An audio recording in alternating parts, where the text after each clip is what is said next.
Yan. Fahala ziarah kubur unci mak ayah. Adapun ayah mentang adapun mak mentang hanya mutapat luar ke? Tak ke mutapat. Man luar. Kadang mengklaim-klaim kubur, orangnya masih tajak bak kubur ayah. Han masih tajak bak kubur mak, jumau ku tajak bak kubur mak, han tajak bak kubur ayah. Yan.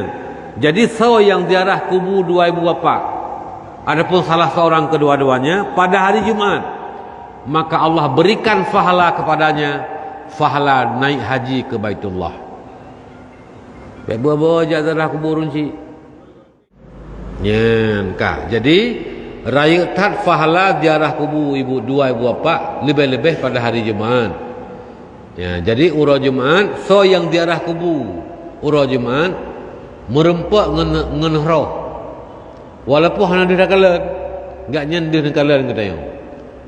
Urau Jumaat, si urau seput, urau hamih mulai ka urau seput lah sa nyen ka ge nya dilakai izin le roh untuk jak sawa kubu.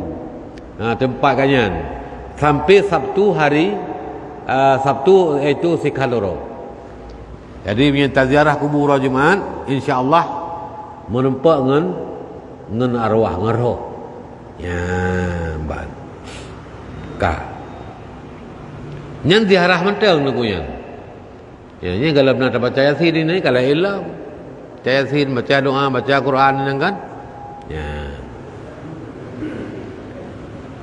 Riwayat Baihaqi diampunkan baginya dan disurati baginya kelepasan daripada api neraka.